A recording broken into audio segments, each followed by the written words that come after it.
Welcome to Biz Help for You with host Candy Messer.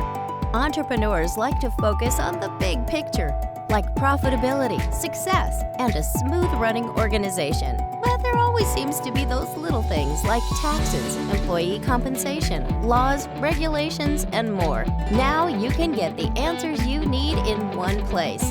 Join us today as we break it all down for you. Now, here's your host, Candy Messer.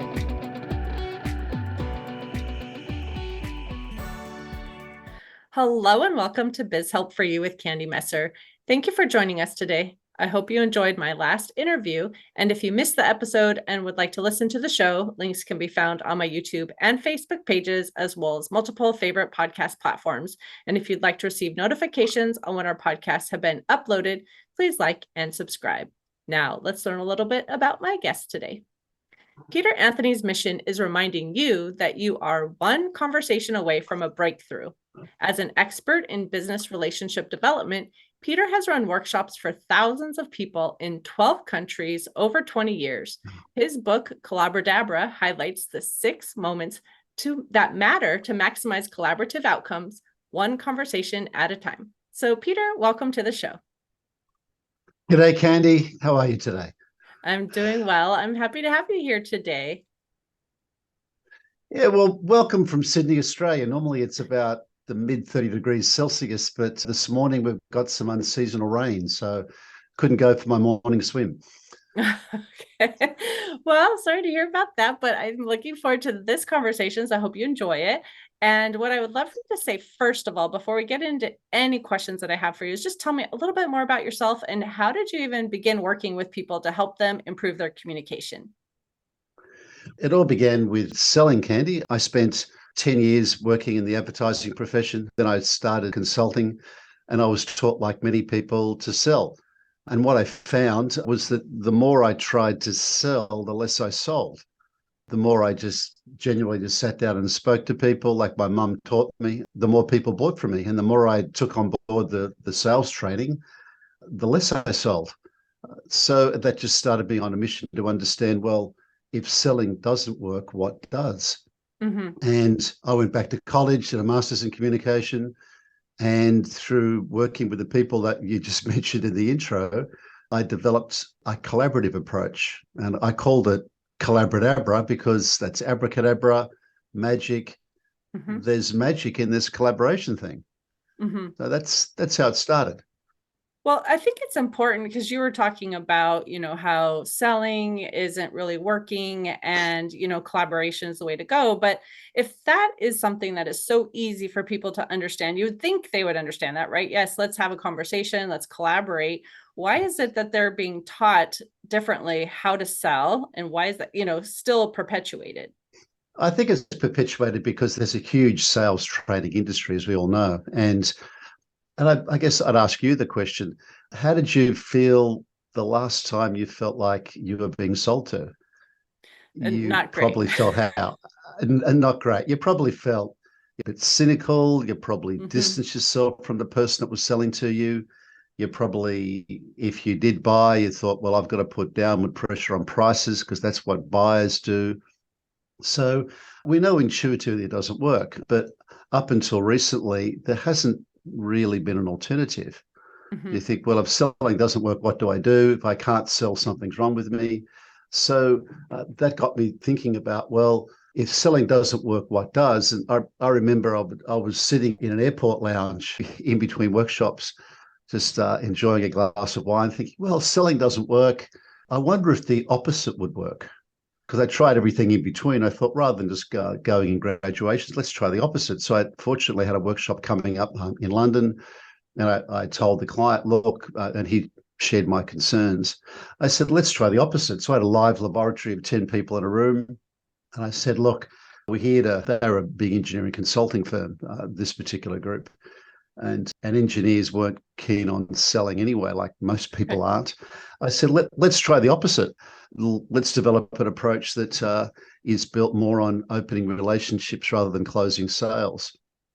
That started these, what I now call the 6 moments that matter in a conversation. Because you think, well, we know collaborations work in cultures. Elinor Ostrom, the last woman to win a Nobel Prize for economics. She developed pro-social collaboration and cultures. We know from the work from people like James Storecki and the wisdom of crowds that collaboration works in teams.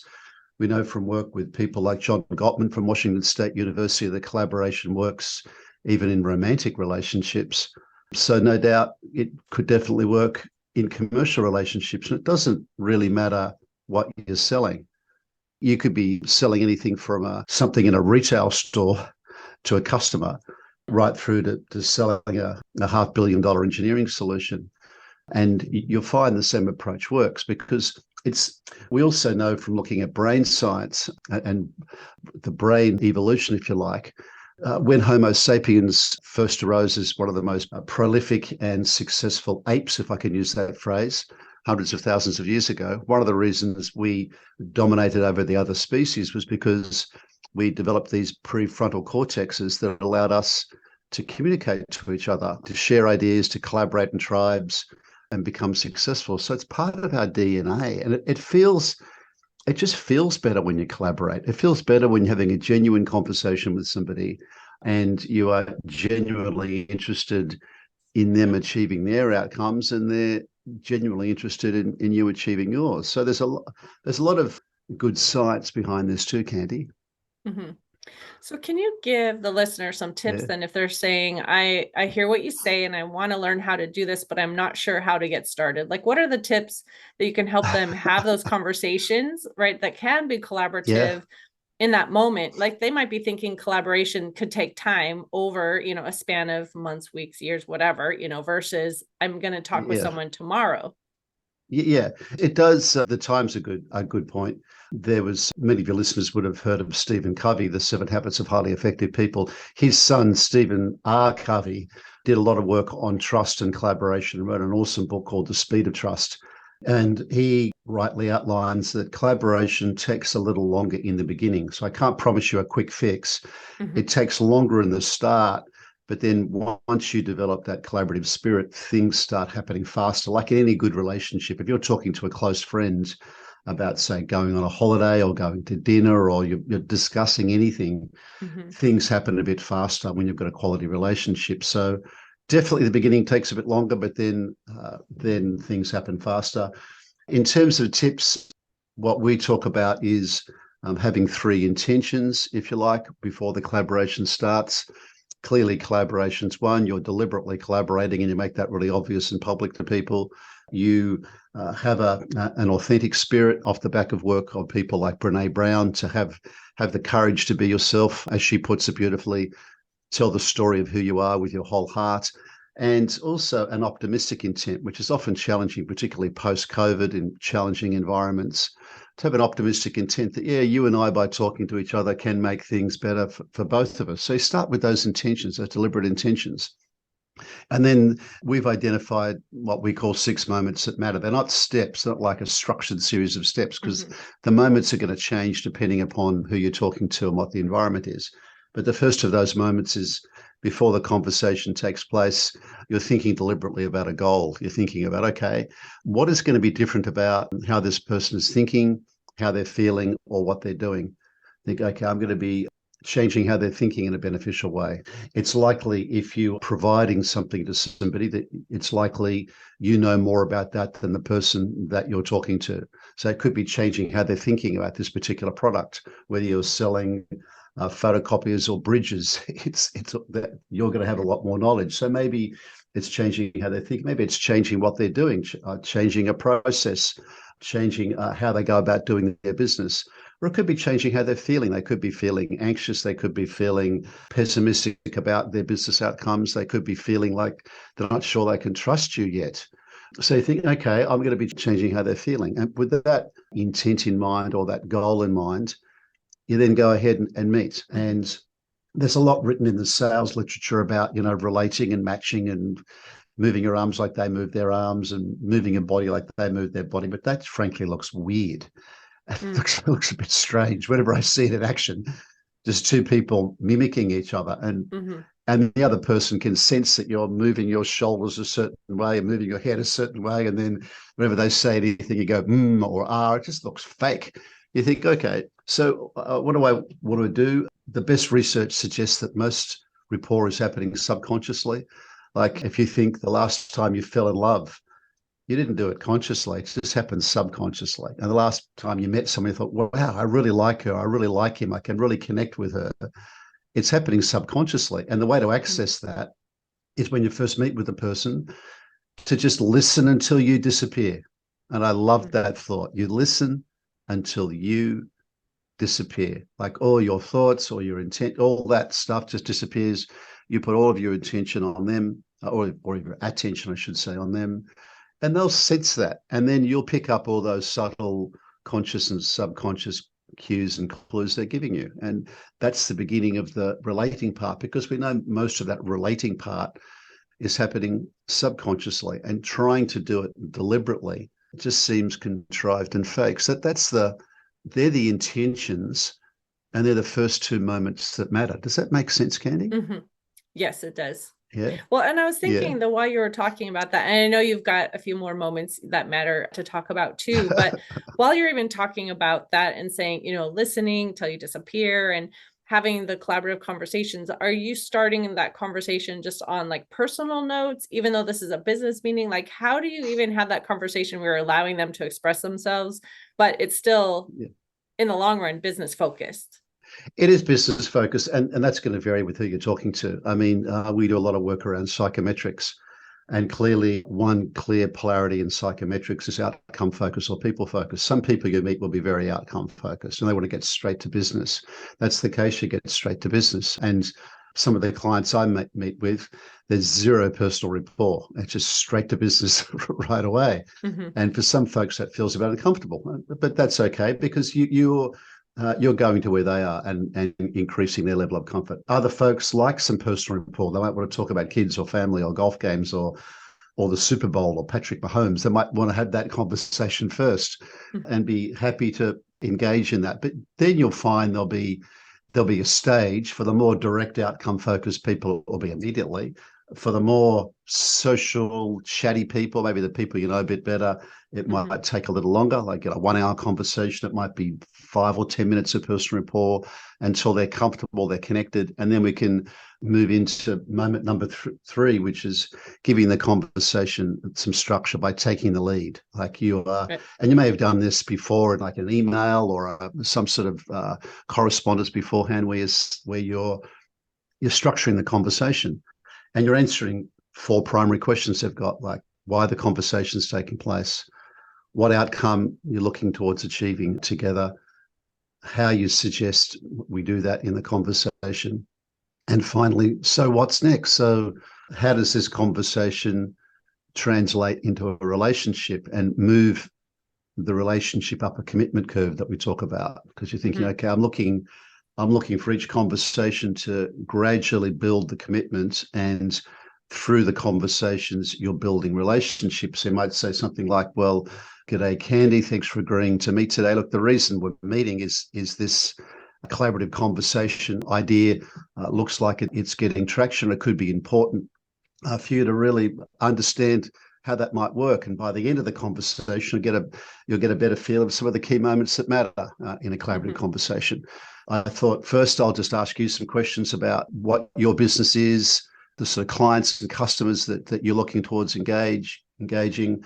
I'll outline our collaboration philosophy, and then we can see whether there's a way forward. And then if there is, we can look at something more detailed for you in your business. How does that sound? It sounds terrific. And all I'm doing is giving the conversations of structure. I'm not telling you, I'm not commanding you, this is how it's going to go. Right. I'm engaging you in a structure that's likely to work for you too. So that's moment number 3, taking the lead. In terms of, obviously, you just started discussing the moments. We've got a few of them. So what are the rest of the 6 moments that matter that you want to talk about? Okay. Well, the 4th moment is my personal favorite, and that's the understanding moment. Mm-hmm. And you think, well, you've got to suspend your need to sell and make recommendations and pull PowerPoint out and have your spiel or your pitch, which breaks my heart when I see it happening. People often have a pitch prepared or slides prepared or whatever. But before you can do that, you need to know well, what you're pitching to, right? Right.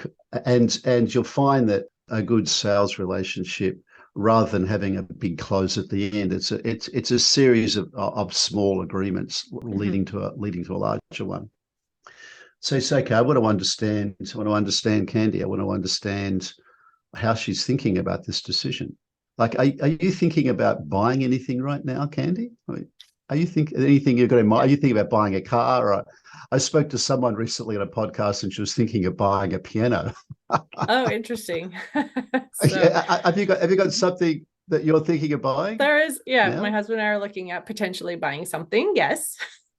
Yeah, which is, would you mind sharing whatever that thing is? Well, potentially a home, like as an investment, and to allow a family member to come and move in there for now, but long-term investment.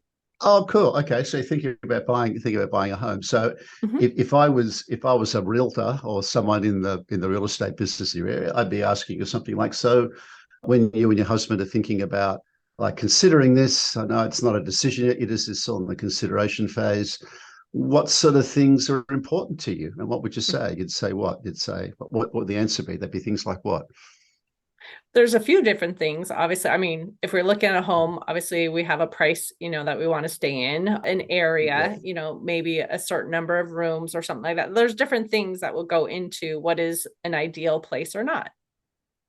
Yeah, there'd be price, there'd be area, there'd likely, I guess, there could be a look and feel of the home. You might like a particular style of home. Some people like the cold, clinical, modern sort of architecture look. I can't imagine you liking that. Other people like the more like colonial look. There's a whole lot of varieties, right? So I'm not going to ask you more about this because it's obviously far too personal. But I'd be asking you those sorts of questions, and then I'd be asking you, well, so I need to know that sort of criteria. And quite often when people are in the consideration phase, not even sure what their criteria are, they're just thinking. It's almost at that pre-contemplation stage. I'm not even sure whether we're going to buy this. We're just thinking about it. So we're not even sure what our criteria are because there's two of you involved. I mean, my wife and I have got 5 kids, right? So whenever we make a decision, there's a lot of moving parts. Right. I've got to consider her, got to consider the finances, got to consider the kids, got to consider schools, locations, partners of my older kids. I mean, there's a lot of moving parts. So you think, okay, so I've got the criteria. Then I'd be asking, okay, and then once they were set, so which is the most important, or are they in a particular priority? And usually price is pretty high up there on the list. The third part, which is about the meaning one, which is really important because we think neurolinguistically, like when you say something like area, right? Area means something to you, right? Your area. And what part of the area you particularly like and which part of the area you don't particularly like. Now, my area is Manly in Sydney, is on the northern beaches, right? So I was born here, raised here, still live here. So this is my town, right? I know the area really well. I know the streets and the houses. I used to walk to and from school up and down these streets when I was like 6. So I know corners, street post houses where my friends lived. I mean, I know the area backwards, thinking, okay, so when you talk about area, what do you mean? Like for me, it would be very granular, be particular streets, like particular ends of streets. And the final one you want to know in the understanding phase is what do you want to avoid the most? Like when you're thinking about decision, like what are you most concerned about? And it could be in a decision like that. Oh, we don't want to get ourselves financially overstressed or, create financial stress that we don't really need. We want to make a good investment or whatever it might be. So I've got those criteria. And that conversation could evolve. It could be something, and I'm not selling anything to you. I'm not making any suggestions to you. I'm just getting really granular and thinking like a detective because I'm really super curious. And the more different you are to me, the more curious I've got to be because you're going to be thinking very differently than me. I mean, I was traveling recently to the UK to do some work, and I was alongside a lady on the aircraft, and she was reading a book about exhuming dead remains, right, of humans. So I thought, I've got to ask her about this book. I think of who am I sitting alongside, right? It's the person. And I got really curious, and she said, "Oh, look, I'm on my way on her way to Bosnia and Serbia, and she was part of a team of forensic archaeologists that were exhuming remains to put a case to see how these people died, to put a case to a war crimes tribunal. I'm thinking, wow, that's really interesting. She's a forensic archaeologist. I'm thinking, I get really curious about that. I mean, people like me, I don't find that interesting. And people different than me, I find really interesting. Well, where'd that come from?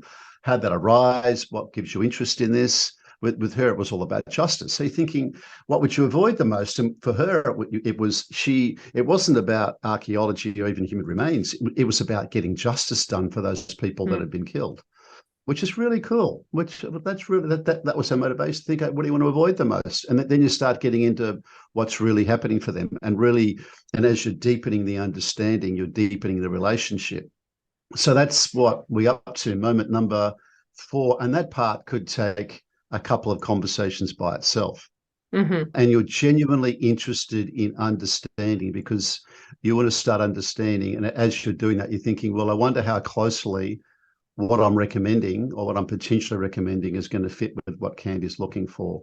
And I'm looking to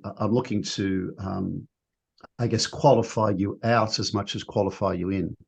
Right. Because if you say something there that's like, just say, for example, I've got property in San Diego and you're in New Jersey. I mean, it's not going to work, right? We're going to be off the radar.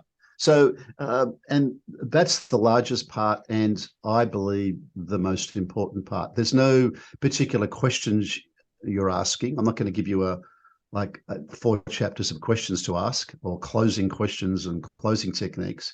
Just 4 things to find out what the criteria are, which is important. What they mean is even more important, what each thing means, what order they're in, and what they want to avoid the most, because we know we're going to do more to avoid what we don't want than to get what we do want, which is weird, which is, again, the opposite of selling. You're not selling sizzle or steak. You're selling not burnt steak. I mean, one of our great traditions in Australia is like barbecues, and you might have. We have a lot of people over at our place for barbecues. Do you think, okay, there might be, say, 20 people there, and I'm barbecuing, and I'll ask them, how do you like your steak?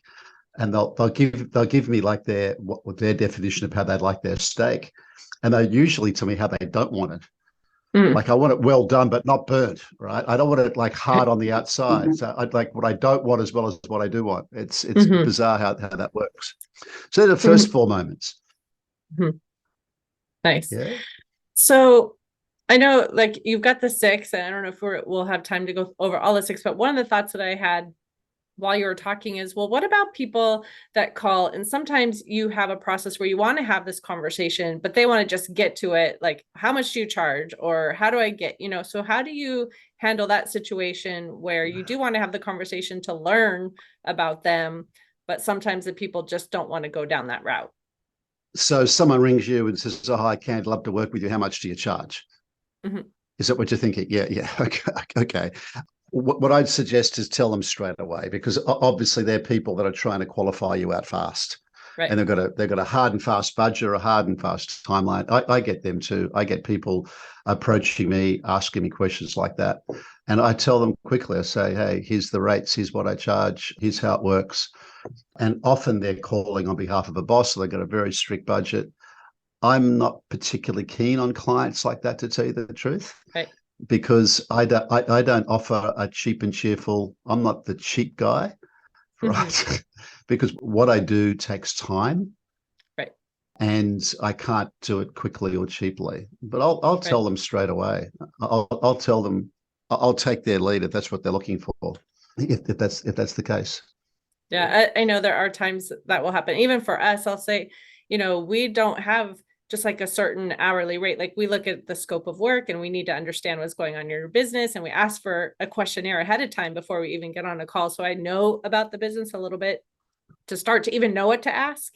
But sometimes people don't want to do that. So that's when we're like, maybe we're not the right fit for you then, because we kind of need this information. Yeah.